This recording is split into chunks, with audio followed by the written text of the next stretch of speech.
नमस्कार, मैं हूं प्रतीक चौधरी और आप देख रहे हैं संवाद वाला।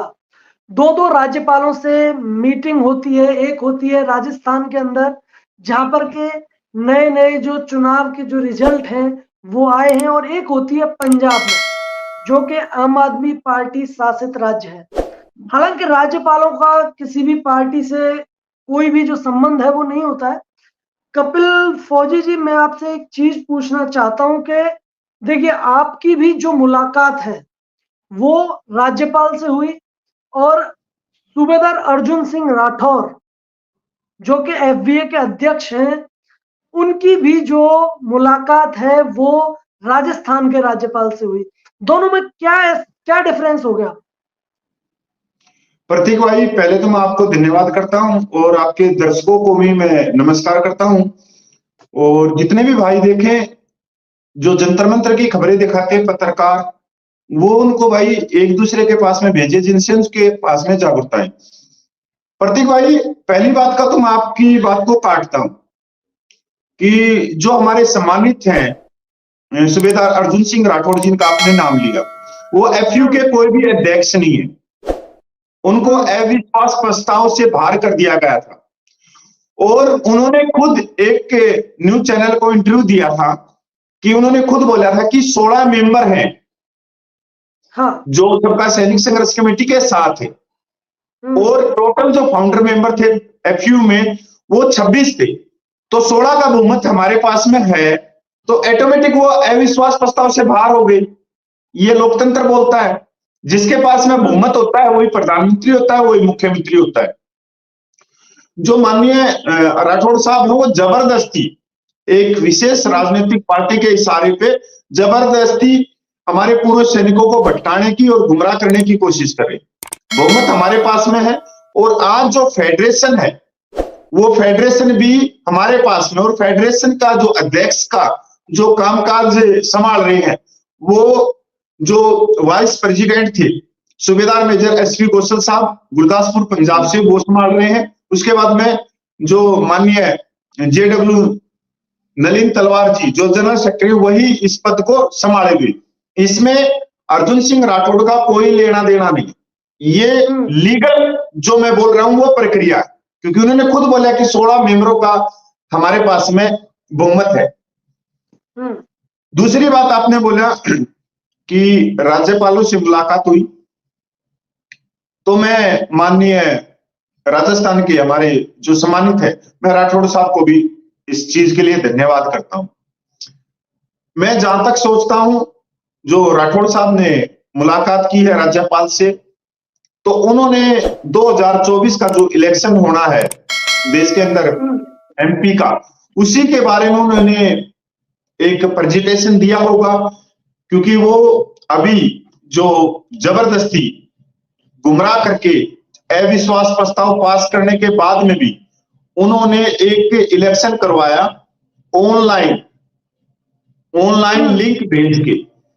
तो वही उन्होंने माननीय राज्यपाल को समझाने की कोशिश करी है कि देखो, इसमें कोई पैसे का खर्चा नहीं हुआ, लोगों को कोई परेशानी नहीं हुई, और एक जगह पे बैठ के लोगों ने वोट कर दिया, लिंक उनको उपलब्ध करवा दिया। तो ऐसा ही चुनाव हो जो 2024 में जो पूरे भारतवर्ष में एमपी का होगा। तो उन्होंने यही सलाह दी होगी कि इसमें कोई खर्चा नहीं होगा, कोई कुछ भी नहीं होगा। यहां तक उन्होंने ये भी बताया होगा कि इसके अंदर जब वोटिंग हम डालने जाते हैं विधानसभा में या अपने एमपी के चुनाव में या ग्राम पंचायत के चुनाव में, तो हमारे वोटिंग कार्ड भी देखा जाता है, पहचान पत्र भी देखा जाता है, हमारी उंगली और पेशाई का निशान भी लगता है, तभी हम उस प्रक्रिया से होके गुजरते हैं, सुरक्षा प्रक्रिया से होके गुजरते हैं, और तब हम अपने वोट को डालते हैं।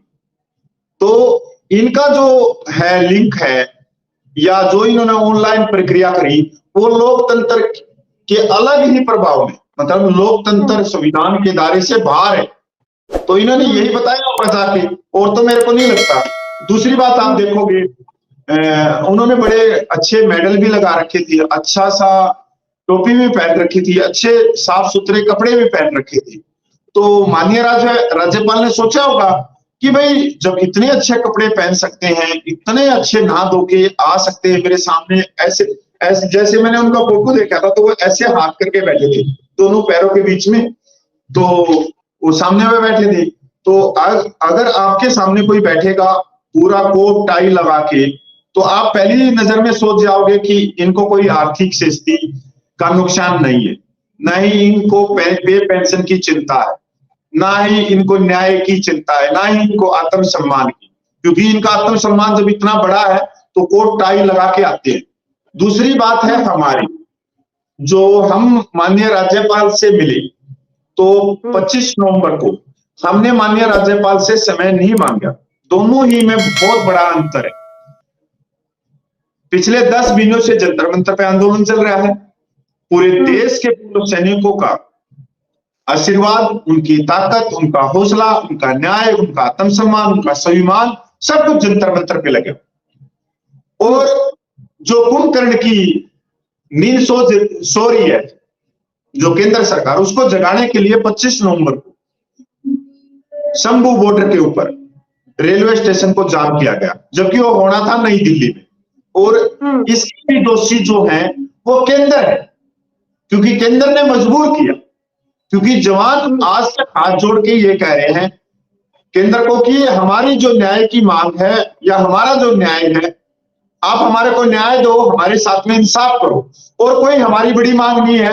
माननीय 3 रिटायर्ड जजों की कमेटी जो हमारी मांगों के ऊपर चले, जो ये कह सके कि हमारी मांगे जायज है या नाजायज या हमारी मांगे गलत है, तो हम उसको स्वीकार करेंगे। और इसलिए वहां पे ट्रैक जाम हुआ। वहां से माननीय पंजाब सूबे के मुख्यमंत्री का न्योता आ जाता है 12 बजे के करीब। मुख्यमंत्री वहां पे बैठे रहते हैं हमारे इंतजार में। हमने बिल्कुल साफ मना कर दिया था उनको। हमारी जो भी कोर कमेटी थी जो पटियाला के सम्मानित सैनिकों की बनाई थी, हमने मना कर दिया था कि नहीं, हमारी मांगे हमारे माननीय भारत सरकार से, तो हम अगर हम भारत सरकार से ही मिलना चाहते, उसके अंदर जो है तो हमारा सीधा प्रश्न था कि हम माननीय प्रधानमंत्री से मिलना चाहते। तो जैसे ही ये भारत सरकार को पता लगा और भारत सरकार के जो मौजूदा पद अधिकारी है, बड़े बड़े नेता है, माननीय प्रधानमंत्री है जो चुनाव में व्यस्त थे, उन्होंने जैसे ही पता लगा तो उन्होंने माननीय राज्यपाल को आगे कर दिया पंजाब। उनका न्योता आया, हमने भी जिद के बाद में न्योते को स्वीकार किया। पर हमारे जो कपड़े थे वो नॉर्मल थे, प्रतीक भाई बिल्कुल नॉर्मल थे, ऐसे ही पड़ना था। रेलवे पटरियों पे हमने बैठे बैठे पूरा दिन निकल गया था। हमारे सबके कपड़े काले पीले हो रखे थे, पसीने आए हुए थे, हमारे शरीर के कपड़ों से बदबू मार रही थी पूरे दिन से, हवाई चप्पल हमारे पैर में थी।